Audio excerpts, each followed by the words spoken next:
A paz do Senhor, meus amados irmãos e irmãs, estamos dando início a mais um estudo da Escola Bíblica Dominical, estudo esse realizado pela Coordenação Geral da EBD na Igreja Assembleia de Deus em Campina Grande, no estado da Paraíba. E para nos dar apoio aos comentários dessa lição, está dando a honra da visita os nossos amados irmãos, evangelista Lenilson e evangelista Robson. A paz do Senhor, evangelista Robson. Pai do Senhor, presbítero Jailson. Graças a Deus estamos mais uma vez aqui para esse estudo. A paz do Senhor, evangelista Lenilson também, que nos faz a honra de estar conosco para esse estudo. E certamente Deus tem algo maravilhoso para nós nessa lição. Amém. Paz do Senhor, evangelista Lenilson. Jailson, a paz do Senhor, evangelista Robson, a paz do Senhor. Uma alegria e honra, estarmos aqui para produzir um subsídio e orientação para os nossos professores e todos que estarão estudando essa lição de muita importância, muito impacto e aperfeiçoamento e edificação espiritual para o corpo de Cristo. Amém. Nós estamos estudando nesse trimestre as lições bíblicas da CPAD, lição de adulto, com o tema Aviva a Tua Obra, o chamado das Escrituras ao quebrantamento e ao poder de Deus. Que lição maravilhosa! E nós estamos estudando esta semana, com a graça de Deus, a lição de número 9, que tem por título O Avivamento Pentecostal no Brasil. Certo escritor, evangelista Robson, evangelista Lenilson, russo e cristão, por nome de Alexander Solzhenitsyn, ele disse o seguinte: quem não conhece a sua história será refém dos seus inimigos. E quantos atacam e deturpam a história do movimento pentecostal, mas é um movimento glorioso, já vimos isso na semana passada, estando dando continuidade a esse tema, agora como este movimento adentrou e chegou na nossa nação, como o Brasil experimentou essa chama do avivamento pentecostal. E gostaria de, antes de darmos início, pedir ao nosso amado irmão evangelista Lenilson para fazer uma oração, amém, pedindo a Deus a sua direção e graça. Amém. Iremos orar ao Senhor neste momento. Grandioso Deus, glorificamos ao Teu nome pela oportunidade de estarmos em união, em comunhão neste momento, para refletirmos a respeito da Tua palavra. Que o Teu Espírito Santo que habita em nós possa conceder o entendimento e a compreensão necessária, Pai, para explicar e dialogar a respeito das Tuas Escrituras. Que todos sejam edificados e consolidados com esse entendimento, sabendo, ó Deus, que o Pentecoste é uma realidade, uma bênção para a Tua igreja, não restrito a lugar, não restrito a denominação, mas bênção que veio do alto para todos os salvos. Ajude-nos, ó Deus, a entendermos e aplicarmos esta palavra em nossas vidas. Continue conosco na sua inspiração, pela condução do presbítero Jailson, na inspiração com o evangelista Robson e com todos que estarão participando, em nome de Jesus. Amém. Amém. Muito bem, eu gostaria de pedir também ao nosso amado irmão evangelista Robson para fazer a leitura do texto áureo. Sim, certamente. O nosso texto áureo se encontra no livro de Atos, no capítulo 19, versículos 5 e 6, que diz assim: E os que ouviram foram batizados em nome do Senhor Jesus. E, impondo-lhes Paulo as mãos, veio sobre eles o Espírito Santo, e falavam línguas e profetizavam. Amém. Evangelista Robson, que tema glorioso, que tema maravilhoso, em especial para a nossa cidade de Campina Grande, a Igreja Assembleia de Deus, que está aí às vésperas do nosso centenário. Nós estamos nas comemorações do pré-centenário, e também para a nossa Igreja Assembleia de Deus no Brasil, que completa 110 anos.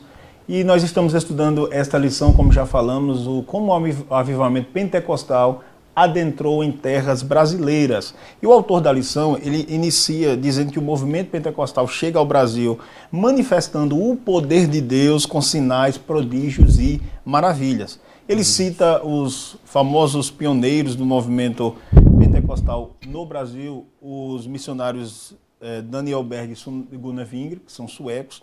Eles são recém-chegados aqui no Brasil, eles vêm dos Estados Unidos no ano de 1910, mas antes de chegarem a gente vê que eles são impactados e experimentaram um glorioso avivamento ali nos Estados Unidos, como nós estudamos na semana passada. E a pergunta é como aquele avivamento ocorrido em solo norte-americano influenciou na vida daqueles missionários e consequentemente, no movimento pentecostal no Brasil. Bom, uma pergunta muito importante, né? A gente estudou a semana passada acerca como aconteceu esses avivamentos em vários países, inclusive nos Estados Unidos. E é interessante essa história porque Gunnar Wingre, quando deixa a Suécia e vai para os Estados Unidos, na casa do seu tio, e ele vai para a cidade de Kansas City, que é no Missouri, no estado do Missouri, que é vizinho a Kansas, ao Kansas, onde aconteceu o primeiro avivamento ali com Paran. Então, certamente ele chegou lá em 1903, o avivamento começou com Paran em 1900, e depois com Seymour em 1901, que já começou o avivamento na Rua Azusa, e certamente, como foi notícia em vários jornais, chegando ali, Gunnar Wingre tomou conhecimento desses avivamentos todos. E ele começa a fazer seminário teológico em 1904, né? E quando termina, em 1909, veja, ele começou a exercer o pastorado. E ele conta que, no seu livro Diário do Pioneiro, que ele vai para uma escola bíblica com desejo, sentiu o desejo de receber o batismo do Espírito Santo, que até então não tinha recebido. Então ele disse que foi para a escola, pediu licença do ministério, e foi para aquela escola, orou fervorosamente, pedindo o batismo do Espírito Santo. E ele conta que orou durante 5 dias e recebeu o batismo do Espírito Santo, e com fogo. Né? Então ele chegou e testificou dessas grandezas já em 1909. Então a gente vê que quando ele chega lá, e claro, participando de uma igreja tradicional, não aceitaram, então ele foi para outro estado, onde divulgava a doutrina pentecostal, aquele que tinha recebido, e com isso ele encontra com Daniel Berg, que foi também até Gunnar Wingre, dizendo através de uma revelação que Deus tinha mandado ele falar com ele. Então veja, a gente vê todo o planejamento, a direção de Deus naquela situação. E mostrando que Daniel Berg também já tinha sido batizado, tinha participado daqueles avivamentos. Então aquele avivamento atingiu eles ficaram sedentos, foram batizados do Espírito Santo e por revelação divina vieram para o Brasil e proclamaram e começaram essa grande obra que hoje, como você mesmo citou, já vai fazer 100 anos aqui no Brasil, 110 anos no Brasil e 100 anos aqui em Campina Grande, para a glória do nome do Senhor. E temos experimentado um crescimento glorioso. Por quê? Porque essa obra é de Deus. Amém. Amém. Os professores veem, os amados irmãos veem que há uma ponte, há uma continuidade, como nós já falamos entre a lição passada e essa. Muito bem. Evangelista Lenilson, já adentrando ao primeiro tópico da lição, que tem por título Movimento de Atos se repete no Brasil, vimos que, voltando aí para a lição 5, nós testificamos e atestamos biblicamente que há e também na prática, na experiência, que há uma distinção entre a salvação, a regeneração e o batismo com o Espírito Santo. Alguns querem, de forma equivocada, confundir as duas experiências. E um dos textos que nós usávamos ali foi justamente Atos 19, que é a nossa leitura bíblica em classe, e ali conta que Paulo chega em Éfeso, encontra alguns discípulos, portanto, alguns cristãos, e faz uma pergunta interessante. Eles perguntam: vocês já receberam o Espírito Santo quando crestes, ou quando creram? E eles disseram: nós nem ainda ouvimos falar que haja Espírito Santo. Então, diante deste desconhecimento, desta bênção, aqueles irmãos não creram. Aí o que nós podemos trazer para os nossos alunos nos dias de hoje, desta relação de desconhecer e não crer? Será que seria de fato necessário nós primeiro conhecermos para crer, ou pelo menos para que nós venhamos conhecer da maneira correta, da maneira ortodoxa, porque alguns deturpam de fato esta bênção, que é o batismo no Espírito Santo, e alguns dizem até que já cessaram, né, como nós já vimos em lições passadas. O que o irmão nos responde em relação a isso? Vamos utilizar o que Paulo falou, né, como crerão naquilo que não ouviram. Né? Então, realmente, o desconhecimento, a fé vem pelo ouvir e ouvir pela palavra. O desconhecimento é um grande impedimento para que receba essa bênção. E vou utilizar também uma frase do nosso saudoso pastor Antônio Gilberto, que ele falava: assim como a bênção da salvação é para os pecadores, a bênção do batismo com o Espírito Santo é para os salvos. É uma bênção que Deus colocou para os salvos e que devemos não nos deixar ser usurpar dessa bênção, mas nós devemos pegar esta bênção, crer nesta bênção e receber esta bênção. Né? Então, o desconhecimento faz o impedimento. E também a crença deturpada, né, como você já mencionou, já foi estudado, né, o sensacionalismo, que até eles mesmos, vamos dizer, tem algumas, hoje podemos definir alguns segmentos, né? Existem aqueles que creem que cessaram totalmente os dons, porém, com o passar do tempo, perceberam que era impossível ir contra pelos sinais que se acontecem. Aí dentro deles mesmo tem um continuismo e um chamado agora sensacionistas moderados. Eles acreditam em parte, né, de um e não em parte de outro. Porém, o batismo com o Espírito Santo, né, na impulsão do Espírito, ele está à disposição. E de forma equivocada, alguns pegarem até, utilizando na metodologia hermenêutica, falar que Atos dos Apóstolos só tem um viés narrativo e não teológico. Às vezes eles fundamentam isso, né, utilizam-se desse fundamento, assim melhor dizendo, para descrer o que está em Atos. Só que Lucas não faz somente uma narrativa, não uma história. É uma teologia na história.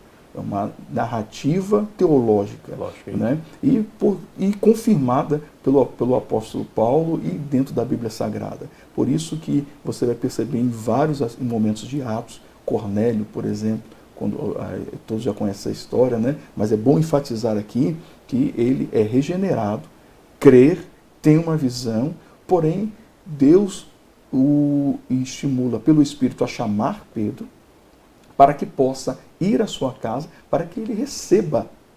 E é interessante que estava Pedro ministrando ainda, e a palavra diz, caiu sobre eles o Espírito. E ali é claro o termo, e foram ouvistas por aqueles que foram línguas misteriosas, o glossário, né? estranhas aos meus ouvidos. Então é uma bênção diferente do momento da regeneração, como ocorreu em Samaria, que Felipe foi, ministrou em Samaria, e depois Pedro foi lá junto com os irmãos, impondo as mãos. E até forma diferente, impor as mãos, pregando, o Espírito desce. Então, o desconhecimento, infelizmente, está impedindo muitos de estarem recebendo essa bênção. Eu encerro com uma experiência interessante que eu já ouvi de uma, não vou dizer o nome do país pela questão da perseguição, mas nós temos uma amiga que é missionária num dos países do continente africano, e ela, depois de 9 meses nas suas adaptações e ministrações, um grupo que estava em oração numa casa, quando ela chegou lá para falar sobre a cruz, ela é surpreendida, porque eles já estavam falando em línguas estranhas. Amém. Glória a Deus. Após a regeneração. Amém. Então, de fato, há essa necessidade de conhecer para crer, e conhecer da maneira correta, da forma correta, para receber, eu diria, a plenitude do Espírito Santo. Nós vimos que não é uma segunda bênção, mas é uma bênção que acompanha a salvação, mas alguns não recebem porque não buscam, porque não creem, ou creem de forma equivocada. Evangelista Robson, lendo a obra, eu sei que o irmão já citou aí quando o missionário Gunnar Wingre vai a uma escola bíblica, e lendo a obra Diário de um Pioneiro da CPAD, nas páginas 20 e 21, inclusive a gente vai ter o nosso momento didático-pedagógico, nós vamos indicar obras, mas essa é uma das obras que seria bom o professor ter em mãos para fazer pesquisa para a sua aula. E na página 20 e 21, no Diário de um Pioneiro, ele relata o seguinte, é citado pelo seu filho, o relato do próprio Gunnar Wingre. Continuei à frente da escola dominical até o fim de outubro de 1898. Depois de muitas orações dos irmãos, fui para uma escola bíblica. Os dirigentes daquela escola eram os pastores Emílio Gustafsson e C.J. Kilsted. Nunca mais na minha vida recebi uma instrução bíblica tão profunda como aquela. O pastor Kilsted nos quebrantava completamente com a palavra de Deus. Ele nos tirava tudo até que ficássemos inteiramente aniquilados como o pó diante dos pés do Senhor. Depois vinha o irmão Gustafsson com o óleo de Gileade, sarava as feridas da alma, alimentando nossos corações famintos com o melhor trigo dos celeiros de Deus. Oh, que tempo aquele! Fez-me bem pelo resto de toda a minha vida, diz o pioneiro. Aquela escola bíblica durou somente um mês, porém foi de grande bênção espiritual durante toda a minha vida. Então, com esse belíssimo relato que alegra o nosso coração, podemos ver que antes do missionário chegar dos Estados Unidos ao Brasil, e até de fato, antes dele chegar aos próprios Estados Unidos, que eles são suecos, o Espírito Santo já preparava o seu coração para uma grande obra. E claro que o instrumento aí foi uma escola bíblica, um trabalho de ensinamento. Como podemos aí fazer essa relação entre escola bíblica e avivamento, servindo até de uma palavra de encorajamento para os professores? Poderiam ser os professores instrumentos de Deus para início de um avivamento? Com certeza, porque o fundamento está sempre na palavra de Deus. Não é? O ensino da palavra de Deus produz isso em nossas vidas. Quando nós lemos a palavra de Deus, nos alimentamos com ela, e isso faz com que o Espírito Santo movimente em nossas vidas de forma a querer algo mais. Então foi isso que aconteceu com Gunnar Wingre. Gunnar Wingre, como você leu, Gunnar Wingre, ele estava à frente da escola dominical. Então ele já começou desde novo, está ali na frente da escola dominical, e nessa escola bíblica que ele participou foi onde ele percebeu o chamado dele para a obra missionária. Ele percebeu, ele sentiu de Deus a vocação nessa escola bíblica. Então, porque a palavra foi ministrada, alcançou o seu coração e ele sentiu essa necessidade. Então, a palavra de Deus sempre ela vai mover para um avivamento, porque vai, como Gunnar Wingre citou, onde você leu, vai despir o homem de todo o seu eu.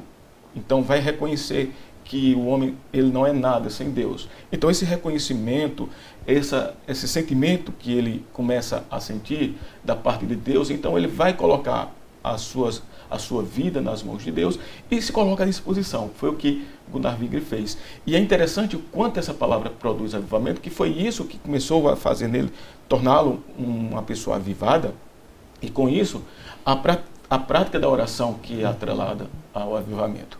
Então a gente vê uma experiência semelhante vivida por Poyong-Chu, né, o que começou a grande denominação na Coreia do Sul.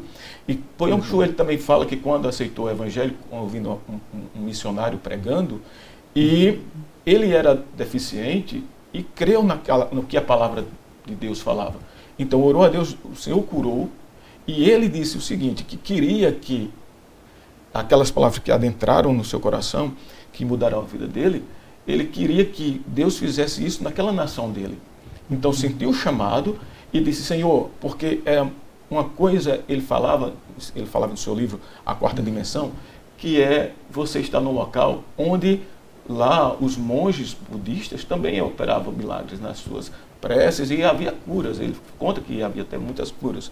Mas ele disse, eu quero um diferencial. Então orava, leitura da palavra, começou a pregar e Deus operava os milagres. Então, através do ensino. Então, a gente percebe que hoje a Coreia do Sul tem cerca de 800 mil membros, a Assembleia de Deus lá. Então, a gente vê o quanto cresceu através da palavra e partiu assim, primeiramente, do ensino. O ensino foi a base de tudo. Então, a gente percebe que sem palavra não tem como haver avivamento. Então, sem ensino da palavra genuíno, biblicamente, para que fale aos corações, não tem como ter avivamento. Então, o princípio de tudo é a palavra, é o ensino. É verdade. Nós já vimos até com o evangelista Lenilson, né, da necessidade de conhecer a forma correta para crer. E evangelista Lenilson, já adentrando no segundo tópico da nossa lição, eu digo que nós já vimos que o avivamento pentecostal no Brasil é parte importante da história das missões evangelísticas em nosso país, né? Tendo, como já vimos, raízes ali no início do século XX, se origina ali nos Estados Unidos, se espalha rapidamente no mundo e alcança o nosso país por meio dos missionários suecos Gunnar Wingre e Daniel Berg, como já vimos, chegando ali no ano de 1910, começa a pregar a princípio na igreja, depois em praças públicas ali no estado do Pará. E alguns críticos afirmam que tais missionários vieram para a nossa nação para iniciar uma nova denominação e falam isso até de forma equivocada. E será que de fato seria a intenção daqueles missionários abrir uma nova denominação quando chega em nosso país? Sempre tem as interpretações, né, equivocadas, criando certos estereótipos. Porém, é fato histórico, né? Até é redundante eu falar isso, mas vamos falar, é fato e é histórico. A vinda de Gunnar Wingre e Daniel Berg para o nosso país, ela foi uma direção divina, né? Eles, depois de uma reunião de oração, tiveram, e assim aí você já vê também as manifestações dos dons espirituais, como a orientação de Deus, que eles deveriam ir para um local chamado Pará, porque iam iniciar essa mesma intensidade, as experiências que eles estavam tendo, esse dom do Espírito precisava ser propagado. É interessante como, quando o Espírito vem, que está aí o propósito também, né, do batismo, é testemunhar, ser testemunha, impulsionar, né, e eles são impulsionados a isso. Eu costumo até compará-los com a visão que Paulo teve em Troade. E a gente vê isso no livro do Atos dos Apóstolos constantemente. Na igreja, quem direciona é o Espírito, quem mostra é o Espírito. O local que você vai estar é o Espírito. Existem duas questões muito importantes, que é o tempo e o lugar. Então eles não vêm para cá para se criar uma denominação. Não há intenção original deles, né, de até mesmo fundar uma igreja. Tanto é que quando eles chegam, eles procuram uma igreja. Onde tem uma igreja, eles querem compartilhar com os irmãos que tem algo bíblico que iniciou, que continua, e que por algum momento na história da igreja foi se dispersando, não se procura mais, e é necessário procurar, retornar à fonte novamente. Então essa é a intenção deles, né, de trazer esta notícia, abre aspas, né, esse entendimento, essa clareza, essa compreensão para o nosso Brasil. Então eles chegam com esse intuito. Lógico que quando você, na direção de Deus, traz isto, causa certo desconforto ao ambiente, porque às vezes quem não está com a mesma compreensão até entende, mas não compreende, até lê, mas não tem dentro de si essa clareza, né? Aí começa a ter barreiras e que vai ter que ter rupturas, né? Podemos citar aqui o próprio Jesus, que quando veio para o seu propósito, os seus não receberam. Ele chega, e por que tem a ruptura do chamado cristianismo? Aí ficou cristianismo e judaísmo. Na verdade, o judaísmo se completa em Cristo, tinha que ser extinguido para Cristo, em Cristo continuar. Mas se, abre aspas, os irmãos vão reunir em casas e não mais na sinagoga, não é esse o intuito, mas assim se faz. Outro caso, Martinho Lutero não veio para criar uma outra igreja.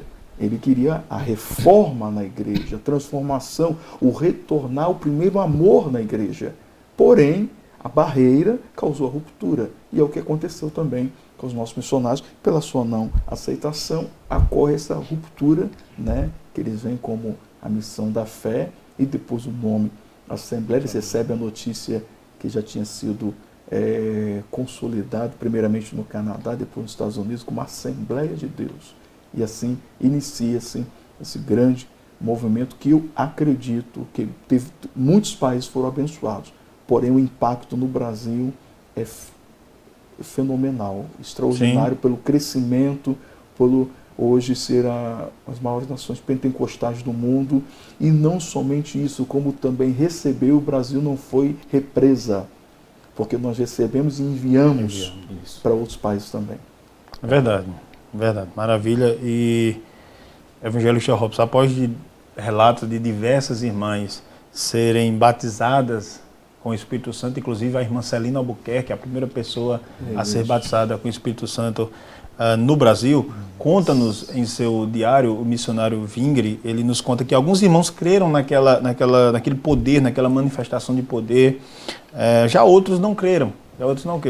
E fala naquele relato que a igreja que o tivera recebido fez por meio de um irmão uma reunião extraordinária, que ele diz que foi no dia 13 de junho de 1911, e aquele irmão faz a pergunta: quem cria naquela novidade, eu digo novidade entre aspas, porque não era novo, é o que está nas escrituras, né? Mas para eles era uma novidade. Quem crê nesse novo movimento, 18 irmãos se levantaram, não é isso? 18 irmãos se levantaram, e aconteceu que eles foram retirados da comunhão da igreja. Isso, convidados a se retirar, né? A partir de então, a gente vê nos relatos que começa uma perseguição, às vezes até de dentro, outras perseguições de fora. E ele conta de pessoas com facas, armados com punhais, que ameaçavam, xingavam, até atacavam os pioneiros e aqueles crentes. Mas Deus livrara todos de todas aquelas investidas. Em outras ocasiões, eles contam que foram espancados, que foram até presos. e quando voltavam de evangelismo ou de cultos, eles eram até agredidos. E nada daquilo impediu que aqueles homens avivados continuassem a obra de Deus aqui em terras brasileiras. E a grande questão é, seria possível hoje nós termos e continuarmos tendo homens e mulheres de Deus que com coragem e ousadia, a semelhança daqueles pioneiros e que pregam com coragem e firmeza diante de tantas ameaças? Sim, com certeza, porque o Espírito Santo ainda é o mesmo. Paulo escrevendo, ele fala que o Senhor não nos deu um espírito de covardia, de temor. Né? O Espírito Santo é um espírito que capacita o crente a fazer essa obra. Esse revestimento que os crentes receberam lá em Jerusalém, a partir de Jerusalém, foi um revestimento para impulsionar e dar coragem, porque naquele momento eles estavam tímidos, estavam trancafiados, o mestre não estava mais, e estavam ali reunidos em oração, esperando o Consolador, que era o que Jesus havia prometido, o novo Consolador, e estava esperando. Então, quando veio aquele revestimento, a gente percebe o quanto mudou o comportamento e a forma dos discípulos. Então, a gente vê Pedro já se levanta ali e já começa a explicar, já tem um entendimento que aquela profecia aquele acontecimento era um cumprimento da profecia de Joel. Começa a haver uma interpretação já da Bíblia, um conhecimento mais abrangente, e estava ali enfrentando agora aquele povo. Então, uma das características que a gente percebe é esse revestimento, né, de poder que eles receberam. O segundo, de sair justamente com essa firmeza e coragem de proclamar diante das ameaças, é o amor pelas almas. Um amor pelas almas. Quando a gente aceita Cristo e o amor e o Espírito Santo abunda o nosso ser, nós queremos que outras pessoas venham a ter o pleno conhecimento. Né? Então, por isso que se prega, e muitas das vezes há oposições. Né? Então, muitas das vezes tem essas oposições porque as pessoas acham que o caminho é errado, porque só há um caminho, acham que o caminho deles é o correto e esse está errado, e começam as perseguições. Um período que eu passei ali no Piauí, e conta-se dos irmãos lá da cidade de Picos, e contam que o pastor da Assembleia, que chegou lá começando a igreja, e um grupo religioso lá se levantou contra esse pastor e saíram para matá-lo. Né? Saíram para matá-lo com porrete, com facão, e só que um dono de uma mercearia que ficava próximo à casa pastoral, onde o pastor morava, ele via a vida do pastor e viu que era um homem de Deus. E quando ele tomou conhecimento, o pessoal estava se reunindo que ia para lá, para matar o pastor, e realmente foram, e quando foram no horário marcado, o pastor não sabia, mas o dono dessa mercearia sabia. E foi para lá, para a porta do pastor, com uma espingarda 12. Aí ele disse: o pastor não pode fazer nada, mas eu posso. E disse: quem for atentar para a vida desse homem de Deus que eu tenho visto, então primeiro que jogar uma pedra ou uma faca ou atirar, vai sofrer o primeiro tiro. E voltaram, recuaram, e Deus usou aquele homem ali para poupar a vida do pastor. Então, diante dessas coisas, né, a gente vê que sempre tem oposições. A obra de Deus sempre foi levada, mas a obra cresceu, mesmo com perseguição. Mas precisamos ter crentes revestidos do poder, revestidos do Espírito Santo, para ter ousadia em pregar a palavra de Deus. É isso. Inclusive a igreja primitiva, né, um grande exemplo. Isso. Em Atos 5, lá nos últimos versículos, vemos depois de serem ali ameaçados, a Bíblia diz que eles se alegravam no Espírito por ter o privilégio de padecer por Cristo Jesus. Não que nós sejamos, nós não gostemos ou busquemos o sofrimento, mas há retaliações, né? Mas nenhuma delas irá impedir a expansão da obra de Deus. Isso é interessante, presbítero Jailson, porque, veja, eu li um determinado autor, e ele dizia o seguinte: porque muitas das vezes as pessoas achavam que os discípulos faziam isso, enfrentavam e às vezes morriam pela fé. E ele dizia: não era pela fé, não era pela fé a religião em si, por causa de uma nova religião, mas sim pelo amor que tinha Cristo.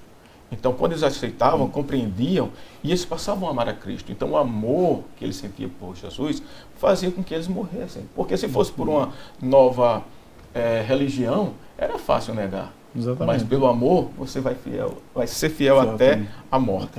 Podemos até comparar com o movimento pentecostal. Não é um novo movimento, que é uma Não é. nova denominação, mas é missão, a continuidade Missão. das missões, da evangelização. Mas ao mesmo tempo que havia perseguições, havia também curas e sinais e maravilhas. Evangelista Lenilson, há muitos relatos de curas divinas, de operação, de maravilhas naquela época. O comentarista da lição cita algumas e é retirado justamente da obra Diário de um Pioneiro. E ali na página 47, eu fiz questão de ler e de elencar, nós temos aqui a cura da doença nos lábios da irmã Celina Albuquerque, que já citamos aqui. Um homem paralítico que estava moribundo e não podia mais falar. Conta-se de uma criança que estava moribunda com febre, todos foram curados. Uma mulher desenganada pelos médicos, estava quase cega, passou a ver. Um outro homem enfermo, muitos meses com febre e que tinha todo o corpo inchado, foi curado. Um homem que tinha seu filho nas mãos viu morrer, clamou ao Senhor e imediatamente a criança voltou à vida. Relatos como esses mostram que de fato aquela obra era de Deus e continua sendo de Deus. Verdade. Mas é possível nós vermos que esses reais sinais e maravilhas diminuíram. Será que nós estamos nos tornando sensacionistas? Já respondo que não, né? Não. Já que não. De modo algum. De modo algum. Mas por que esses sinais, ou impressão minha, ou de fato nós estamos vendo que estão mais escassos em nosso meio? Seria possível um avivamento ao ponto de, além da expansão da obra de Deus, também nós vermos esses sinais e maravilhas em nosso meio? Sim. Estou lembrando das palavras de Nicodemos, né? Quando falou com Jesus. Ele fala, sei que és vindos de Deus, porque ninguém pode fazer o que tu fazes se não vem de Deus. Então, há sinais, há características que têm a marca de Deus, né? Tem o DNA de Deus. Nós estamos aqui estudando, estou vendo como é que o tempo já, falando da palavra, vai passando rápido. Chegando na metade aqui, mas está uma bênção, em nome de Jesus. Porém, eu creio, tá, principalmente evangelista, que esses sinais, aqui, talvez na nossa realidade, no Brasil, tem uma escassez, mas eles ocorrem. Sim. O fato é que eles ocorrem em vários lugares do mundo. Porque também uma das finalidades dos sinais é o testemunho do Evangelho. Então, não se faz sinais para exibição. Deus não manifesta o seu poder para exibir que ele tem poder. E a igreja não manifesta o poder de Cristo para exibir que tem poder. É para edificação do corpo e testemunho de Jesus Cristo. Então, há lugares, eu fiz até uma questão de elencar, não tem como elencar todos, que nós sabemos e são fontes seguras, não que são ilusórias, tá, de sinais e prodígios no reino de Deus. Né? Em agosto do ano passado, por exemplo, eu recebi um relato a um missionário de João Pessoa, que ele está no Paraguai, nós conversamos, né? Ele está lá há algum tempo, e houve lá um incêndio na região que vinha queimando casas, campos, e a igreja que está em construção estava na trajetória do incêndio. Depois da igreja tinha a casa pastoral, casou alguns irmãos, e os irmãos perceberam a dificuldade tão grande de construir, que estava a construção da igreja. Depois de muito tempo eles conseguiram a igreja naquele local, se reuniram e passaram a noite orando. E de uma forma surpreendente, houve um vento que desviou o fogo, nem as autoridades entenderam que desviou o fogo e o cessou mais à frente. Então, são relatos que nós sabemos que Deus opera suas maravilhas e faz sinais. Porém, eu aqui destaco, infelizmente, que tudo aquilo que vai crescendo, maturando, também entra num certo conformismo e que hoje nós percebemos um ambiente de muita incredulidade. E a própria Bíblia nos diz que Jesus, na cidade onde nasceu, em Nazaré, não pôde operar mais milagres por causa da incredulidade deles. Olha que coisa, a incredulidade fez uma barreira para o próprio Cristo realizar sinais. E às vezes nós vemos que pessoas vêm para o culto por uma reunião qualquer. Eles não olham com aquela busca, com aquela intensidade, aguardando, esperando, como aquele paralítico da Porta Formosa estava esperando receber alguma coisa, né? De aguardar. Então, um ambiente de credulidade, hoje eu vejo que é um impedimento para que esses sinais ocorram até com mais frequência em muitas dos nossos cultos, dos nossos ambientes, porque nós percebemos que quando há um quebrantamento, há uma busca como Deus faz e como Deus opera. E o propósito desses sinais, que infelizmente que hoje alguns começaram a utilizar esses sinais como marketing. Verdade. Você imagina, não, aqui Deus está fazendo, como se Ele não fizesse em outro lugar. Não, só faz comigo, só como se Ele não fizesse com outra pessoa. Então, há agora também, acredito, uma diminuição para entendermos que isso não está em nós, está nele, vem dele, é literalmente tudo dele. Enquanto anônimos, nós percebemos que assim tem. E aí eu fortaleço uma outra questão, que também a ausência dele é a falta dos exercícios dos dons espirituais. Sim. Há muitos que hoje não estão mais buscando os dons espirituais. E uma das formas de Deus manifestar os seus sinais é utilizando os seus servos nos dons espirituais. Nos dons de curar, nos dons da fé, o dom de uma palavra. Porque tem coisas que Deus faz diretamente, mas outro utiliza a sua igreja. Né? Finalizo com aquele paralítico da Porta Formosa uma vez mais. Jesus quantas vezes passou no templo? Por que Jesus não o curou? Ele já estava ali há 40 anos. Pelo texto você percebe. Então Jesus passou várias vezes ali, mas não curou. Mas deixou para Pedro e João, para eles exercerem aqueles dons. Então é possível, eu sou testemunha, né? Estou aqui, graças a Deus, de pé, andando, mas contrariando a medicina. Porque aos 7 anos tenho relatos médicos que rompi a minha coluna vertebral e fiquei quase 2 anos numa cadeira de roda. E pela medicina eu não andaria mais. Não tem condições pela área médica, porque eu rompi os nervos na coluna ao cair sobre um paralelepípedo de uma árvore. Então estava totalmente impedido. E, como dizem alguns de forma misteriosa, mas foi Deus, numa manhã de oração, Deus me levantou da cama. Então, Deus ainda faz. Eu não só tenho a convicção, como tenho a experiência que Deus ainda faz. E precisamos retornar para sermos usados por Ele. Amém, é verdade. Se nós formos ouvir todos os nossos amados irmãos, em especial de igrejas pentecostais, vão relatar. Sim. Muitas vezes isso não é publicizado, isso não vem a público, mas existem curas. Se você perguntar aí na igreja que você congrega, na sua denominação, na sua congregação, você vai ver relatos, principalmente se for uma igreja continuista, você vai ver relatos de irmãos, a semelhança do nosso amado irmão evangelista Lenilson, que receberam curas. Mas é claro que, como muito bem pontuou, ainda há mais para o Senhor fazer. Nós não nos conformamos com isso, tanto na necessidade de se expandir o evangelho, mas como acompanhamento de sinais, curas e maravilhas. Muito bem, já partindo, evangelista Robson, para o nosso terceiro tópico, nós vimos que quando aquela chama pentecostal começou a arder no coração daqueles missionários, que eles chegam ao Brasil, pessoas vão sendo batizadas com o Espírito Santo, logo começam irmãos e irmãs a serem enviados como missionários. E nós vemos relatos de irmãs e irmãos sendo enviados ao Nordeste, ao nosso querido Nordeste, no estado do Ceará, no estado da Paraíba, no estado do Rio Grande do Norte. E hoje a Assembleia de Deus, que como já dizemos, com 110 anos, é a maior denominação pentecostal do Brasil. E diz o comentarista no terceiro tópico, o avivamento espiritual fez com que a nossa igreja no Brasil buscasse um modelo centrífugo, ou seja, de dentro para fora.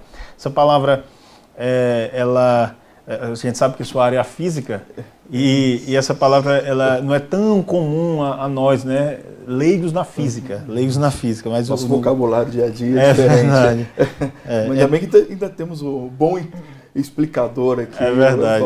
E aproveitando aí a especialidade do irmão, esse modelo centrífugo, primeiro o que seria centrífugo, o autor da lição explica, mas que o irmão explicasse na visão de um físico, e ele é bíblico. Como a igreja poderia utilizar esse modelo dos nossos dias para a expansão do evangelho? Bom, realmente o comentador ele fala desse centrífugo, e quando a gente fala de centrífugo na física, sempre está relacionado a um movimento que é circular. Então, temos um círculo, né? Então, por exemplo, qualquer coisa, um automóvel que vai fazer uma curva, e nessa curva existem duas forças, uma centrípeta, que é direcionada para o centro da circunferência, e essa centrífuga que é para fora, de dentro para fora. É aquela história, quando você vê uma criança num carrossel, por exemplo, aí começa, a criança está ali, se aumenta a velocidade, aí o que é que acontece? A criança, pá, jogada para fora. Então, essa força que joga para fora é o que a gente chama de força centrífuga, que é de dentro para fora. Então, esse modelo centrífugo que o comentador fala é justamente isso. Porque de dentro para fora, porque começou ali em Jerusalém, em Atos 1:8, e Jesus já falou desse modelo, disse, olha, sai aqui em Jerusalém, depois Judéia, Samaria, e vai se expandindo. Então, ali, e não era apenas num sentido vertical, né? Mas também ia tanto para a parte norte como para o sul, onde o norte ficava a Síria, a Turquia, né? E o sul, a África em geral. Então, esse modelo, que foi já pré-definido por Cristo, é um modelo que funcionou, que funciona, não é sair de dentro. Então, o papel hoje da igreja é cumprir isso. Claro que temos, eu acho que a Assembleia de Deus, quando ela começou nesse modelo, né? Criando vários, chegando, evangelizando, fazendo cultos nas ruas, que era um modelo muito, o evangelismo pessoal, que era muito característico da Assembleia de Deus, e a Assembleia de Deus cresceu muito nesse modelo, de fazer cultos nas ruas e instalar pontos de pregações, se um irmão aceitava. Então, estava num bairro, começava a fazer nas casas, que era um modelo bíblico, no princípio, as reuniões nos lares. E eu escutava uma vez um culto, que eu participei, um culto da Bíblia, e um pastor congregacional, ele teve a oportunidade, e ele disse assim, eu viajei até Belém do Pará e vi em determinados locais, passando pelas estradas, locais que a gente não via gente, em zona rural, distante da cidade, mas eu não vi outra igreja a não ser a Assembleia de Deus nesses locais. Verdade. Então, a Assembleia de Deus, ela sempre colocou a primazia no crescimento do corpo de Cristo, em almas, onde tivesse, então investia, sendo ela pregando no evangelismo pessoal. Claro que existem várias metodologias de evangelismo, tem os grupos familiares, tem as reuniões para a família, e para isso são metodologias. Mas isso me faz remeter uma palavra do próprio Daniel Berg, quando numa entrevista aqui no Brasil, numa rádio da Igreja Evangélica, no programa da Igreja Evangélica Assembleia de Deus, lá em Santa Catarina, onde o pastor pergunta para Daniel Berg, a que o senhor atribui esse grande crescimento da Assembleia de Deus no Brasil?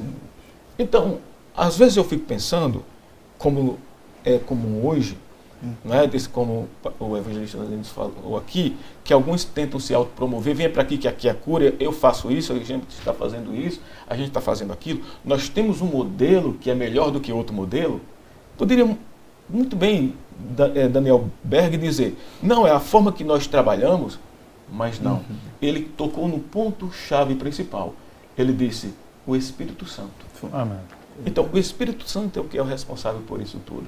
Então, aprendemos com esses homens de Deus. Verdade. Amém. Excelente. E, evangelista Lenilson, quando vemos as anotações do missionário Vingre no seu diário, nós vemos ali a quantidade de batizados nas águas e batizados no Espírito Santo. Eu trouxe aqui, bem rapidinho, ele anota apenas os 4 anos. Eu acredito que, alguns não sabem porquê, mas eu acredito que o número se expandiu tanto que ele ali começou a parar de anotar e glorificar a Deus, né? Mas o bom é que ele anotou 4 anos e ele disse que no ano de 1911, início aí da Igreja Assembleia de Deus, ele conta 13 batizados nas águas e 4 com o Espírito Santo. 1912, 41 batizados nas águas, 15 no Espírito Santo. 1913, 140 batizados nas águas, 121 com o Espírito Santo. E finalmente, 1914, 190 batizados nas águas e 136 batizados com o Espírito Santo. No total já tínhamos aí em 4 anos 384 batizados nas águas, aquela recém-denominação que já vimos que não era o intuito dele, mas o Espírito Santo começa a orientá-lo em relação a isso, e 276 batizados com o Espírito Santo.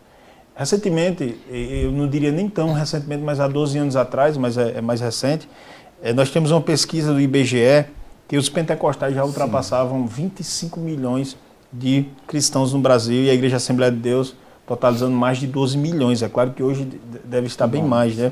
Mas a que se deve esse crescimento constante e acentuado dos pentecostais? O nosso amado irmão evangelista Robson já comentou um pouco sobre isso, mas eu queria pontuar também a questão da terceira onda do movimento pentecostal, que foram os neopentecostais, que também tem crescido demasiadamente em quantidade. Infelizmente, alguns em pouca qualidade teológica, em especial os teólogos liberais. Aí seria o crescimento em si, seria sinal de aprovação divina? Ou quais estratégias os pentecostais devem adotar para continuar esse crescimento de forma sadia e ortodoxa? E quais estratégias a se evitar? Lembrei de Elias agora, dura coisa me pedistes, né? Mas nós vemos aí a nossa questão do pentecostalismo no Brasil, podemos assim dizer, como se é dividido na forma acadêmica, né? O pentecostalismo clássico, que inicia-se com Daniel Beck, com a Assembleia de Deus. A gente tem a chamada segunda onda, ali na década de 40, 50, né? Que começa a emergir, e essa terceira onda, que pega aí final de 70, 80, com os neopentecostais. Mas que precisa se pontuar e deixar muito claro que o que nós começamos a vislumbrar depois, na década de 70, 80, foi uma teologia muito antropocêntrica. Ela deixa de ser uma teologia cristocêntrica, porque todo o movimento pentecostal, o pentecostalismo clássico, ele coloca o Espírito em nós. Pois somos templo do Espírito, e o Espírito Santo glorifica a Cristo. E é pensar nas coisas que são de cima. Tanto é que, abre aspas, né, o que ficou muito focado no nosso jargão, vamos dizer assim, é que Jesus Cristo salva, cura, batiza com o Espírito Santo e vai arrebatar a sua igreja. Todo ele fundamentado em coisas celestiais e espirituais. Então, quando a gente vem observar no neopentecostalismo, né, nessa teologia liberal, e entra a teologia da prosperidade, o foco nas coisas terrenas, o buscar as coisas terrenas, né? E, querendo ou não, isso toca na necessidade do ser humano. E há um crescimento também que, não só eu, mas alguns teólogos em suas pesquisas também atribuem pela própria mudança econômica no país. Então, já que o nosso país, você pega ali, entrando na década de 90, que é uma transformação econômica, começa a ter uma transformação econômica no país, ou seja, as pessoas que antes não tinham determinados bens passam a ter, conseguem emergir em determinadas posições sociais. E focado, abre aspas, numa teologia nesse sentido, muitos estão abraçando, pensando nas coisas terrenas. Então, nem todo crescimento ele é de uma maturidade espiritual e focada na palavra de Deus. Porém, é que costumamos dizer, né? Nem todo crescimento traz avivamento. Mas com certeza um avivamento traz um crescimento. Tá? Então, o nosso, já comentado aqui pelo evangelista Robson, o nosso foco de crescimento sempre será o que foi estabelecido pela Igreja Primitiva e Atos dos Apóstolos. É a doutrina, é a comunhão, é o partir do pão e as orações. Esse é o foco do nosso crescimento. Nosso crescimento ele não concederá outro foco, que isso vai ter o quê? A impulsão do Espírito com suas maravilhas. Então, precisamos sempre estar focado na doutrina, na comunhão, no partir do pão, nessa comunidade que nós temos, que hoje ela se perde em alguns momentos pelo egocentrismo, pelo egoísmo, de pensar só em mim, esquecer de chorar com os que choram e alegrar com os que se alegram, e na oração. E vida de oração, não é momento de oração. Eu percebo que tem, em sua maioria, os membros têm orado pouco. Se a gente coloca hoje numa congregação 40 minutos para as pessoas intensificarem, tem pessoas que não têm palavras. Outro dia eu fiz um questionamento confrontador. Se você encontra com seu amigo, um amigo íntimo, um amigo de infância, que muito tempo não se via, ou amizade mesmo você vê constantemente, você consegue às vezes passar 1, 2 horas, você nem vê o tempo passar. Nossa, você me atrasou. Encontrei na rua, me atrasou. Ele é seu amigo. você tem conversa, você tem assunto com Ele. Imagina se você não consegue passar uma hora conversando com Deus. Será que realmente Ele é seu amigo? Será que realmente é seu amigo? Se você não tem argumentos, se você não tem palavras para passar uma hora junto com Ele. Então precisamos olhar isso, olhar essa questão da doutrina. Outra coisa que eu vejo, mais duas coisas que eu vejo na igreja primitiva, que é ter o mesmo pensamento, o mesmo propósito, e quando houvesse discordância, se reuniu para ter o mesmo pensamento. Quando foi feito em Atos 15, se reuniram, pode isso, não faz isso, eles se reúnem e mandam cartas, olha, é assim que é feito, porque é um único pensamento, é uma unidade. É unidade. Eu abro mão dos meus conceitos pela unidade do corpo. Hoje as pessoas querem que a unidade do corpo seja desfeita para que os seus conceitos sejam colocados. Está de uma forma inversa. E trabalharem juntos, como Paulo fala no exercício. Aqui volta mais uma vez a função do corpo no exercício corporal. Se cada um trabalhar dentro do que foi chamado, nós continuaremos não só crescendo, mas crescendo com qualidade e com mais exponencialidade. Então, creio que nesse mover que nós já estamos percebendo, podemos aqui citar, os irmãos já sabem, que está acontecendo na Esburgo, com pessoas anônimas, não tinha pregador, abre aspas, desculpa que o termo, né? Famosos, cantores famosos, não tem ninguém famoso, mas tem o Espírito Santo movendo, quebrantando corações em comunidade, em oração. E assim que nós continuaremos a crescer como a Igreja Assembleia de Deus. Independentemente do lugar, lá vai ter uma Assembleia de Deus. Não desfazendo, não me entendam mal a interpretação, que hoje há uma forma equivocada, mas percebemos que a forma de expansão e crescimento da Assembleia de Deus, a Assembleia de Deus não preocupa com marketing. A gente chega lá e fala assim, será que aqui dá? Será que aqui vai ter renda? Será que aqui vai conseguir? Não, vai ser o Evangelho para afirmar, para continuar esse movimento para a glória de Deus. Sim, então citando aí, a gente pode, como o nosso pastor presidente, pastor Dário Ferreira, sempre fala, nós temos que ter união, comunhão e oração. Se eu situar aí os três, eu estava percebendo, né? Amém? E já está no DNA da Assembleia de Deus de Campinas. É verdade, é verdade. E, infelizmente, temos que encerrar, né? Está uma bênção aqui. Mas, Evangelista Robson, para fazermos esse fechamento do nosso tema, como vimos, esse avivamento pentecostal gerou um crescimento, claro, alvissareiro e promissor, porém, vemos que muitos crentes têm, como falou o evangelista Lenilson, na atualidade, e até denominações, têm se esfriado, se conformado com essa frieza espiritual. Eles se mantêm estáticos em relação às missões evangelísticas. Então, o que é necessário para que esse crescimento seja proporcionalmente grandioso àquele que ocorreu em nossa nação? Primeiramente, cumprir o ID de Jesus. Jesus ordena isso em Marcos 16 e 15, né? Ide por todo mundo, pregai o Evangelho. Isso é uma responsabilidade nossa, né? Então, como foi uma determinação do Senhor, então a gente tem que cumprir isso.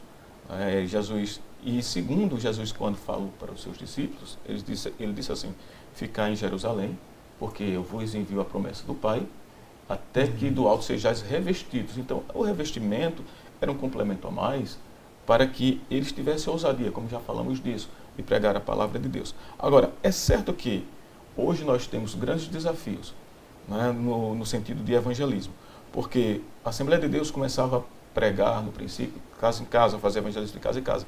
E a gente sabe hoje que, diante do país que nós vivemos, da alta periculosidade, então os muros têm afastado muito dessa questão do evangelismo de casa em casa, e isso é uma barreira que a gente tem que transpor e pedir orientação a Deus de como a gente deve fazer na pregação do evangelho para ter uma eficiência de alcançar as pessoas.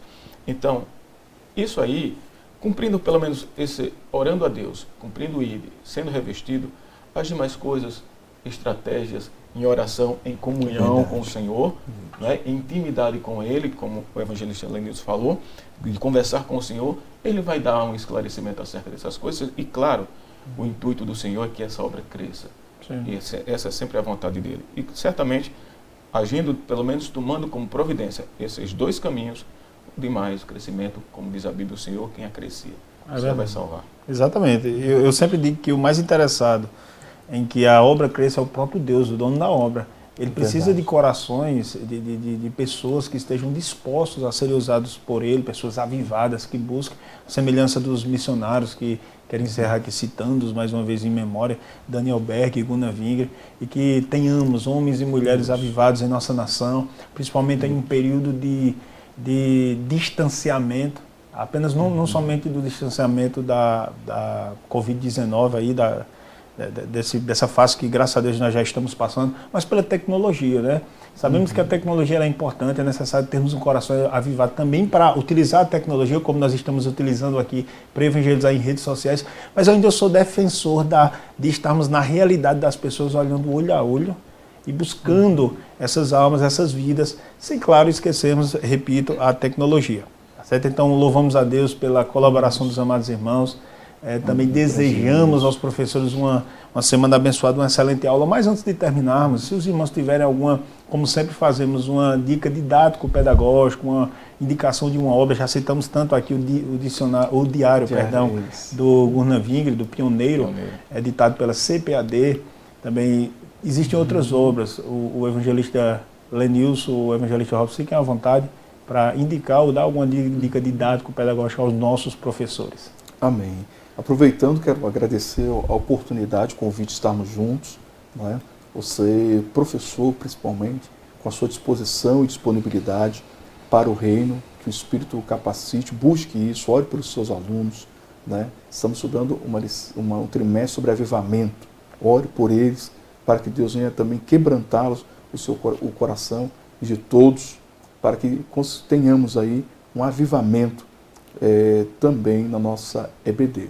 Eu deixo como sugestão bibliográfica, né, vou falar assim, vastos assuntos aí, porém eu acho muito, muito interessante o Pentecostalismo e a Pós-Modernidade do escritor César Moisés. Ele é muito bom, ele deu uma linha teológica bem fundamentada. Tá? A Sociedade Brasileira e Pentecostalismo Clássico, do pastor Dr. Eduardo Leandro, também. Tem o Poder Pentecostal, do nosso evangelista Tiago Rosa, que também nos ajuda a fundamentar raízes teológicas do pentecostalismo. Do Donald, ele é muito bom, porque tem uma questão histórica, e finalizo aí com a teologia do Espírito Santo, de Frederick Bruner. Tá? Ele tem uma defesa muito interessante sobre essa atuação e até registros que tem de documentos que na própria história da igreja, né, de Idade Média, época da Reforma, mas que a gente chama a Idade das Trevas, vamos dizer assim, mas registros do enchimento do Espírito, né, enchimento do Espírito, porque algumas pessoas pensam que isso ficou, não acontecia, mas tinha locais com enchimento do Espírito, e isso é muito importante para ajudar a nos construir e subsidiar o que estamos falando aí da lição do pentecostalismo, principalmente o movimento no Brasil. Amém. Evangelista Robson, à vontade. Sim, eu quero agradecer aqui a presença de estar nesse estudo. O evangelista Lenilson também participou conosco nesse estudo maravilhoso. E eu tenho um livro, o evangelista Lenilson citou várias obras clássicas muito boas, né? Tem uma que eu quero citar, talvez não seja tão acessível às pessoas, porque é uma obra um tanto já mais antiga, do Dr. Martin Lloyd Jones, que é o Avivamento. E nesse livro ele trata os pormenores da questão do avivamento, porque não recebe avivamento, algumas considerações sobre avivamento, definições de avivamento, o como receber esse avivamento. Então é uma obra muito, muito boa. Né? Talvez no sebo, os livros onde vendem livros mais antigos, você possa conseguir adquirir, mas é uma obra muito boa. Como a gente já conhece, o Dr. Martin Lloyd Jones escreve profundamente, onde ele se debruça em determinados assuntos, ele se debruça mesmo. Né? Então é muito bom essa obra. E apenas com relação a uma sugestão didática, não é? Então o professor, ele tem liberdade na sua sala. Então, ele deve conhecer o perfil dos seus alunos. Então, quando você começa a sua aula, você tem que experimentar qual é a metodologia mais absorvida por aquela sua turma.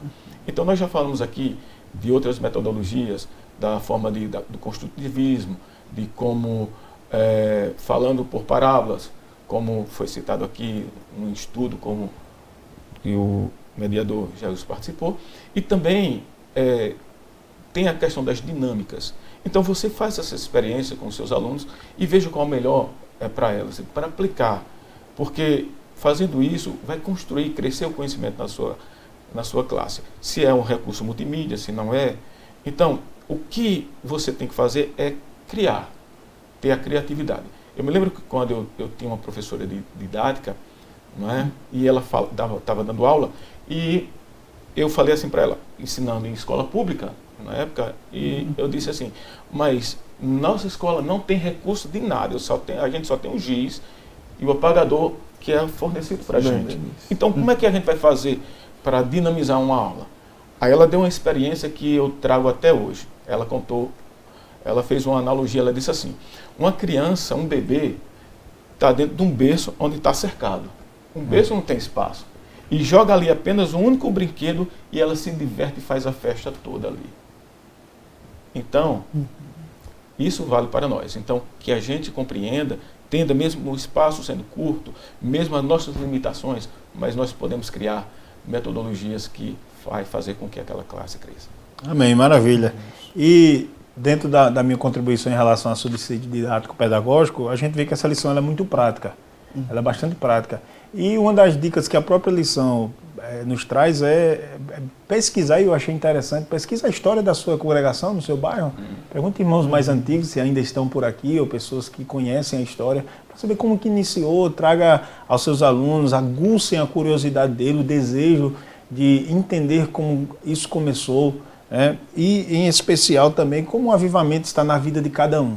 É necessário que essa lição nos confronte de forma positiva para nós agirmos e abençoarmos não somente o nosso bairro, mas cidade, quem sabe outros estados, regiões e nações. Amém? Que Deus abençoe a vida de cada um. Mais uma vez agradecemos ao evangelista Elenilson, ao evangelista Robson, e também a você que tem nos acompanhado até o final. Uma excelente aula, e como sempre digo, compartilhe este vídeo, participe no seu grupo de WhatsApp, se você faz parte de um dos grupos das nossas 7 áreas aqui na cidade de Campina Grande, grupo de EBD, para que esse estudo tenha aí a sua eficácia e possa abençoar cada vez mais a vida de cada um. Continue orando por nós, que Deus os abençoe. Uma excelente semana, um excelente EBD.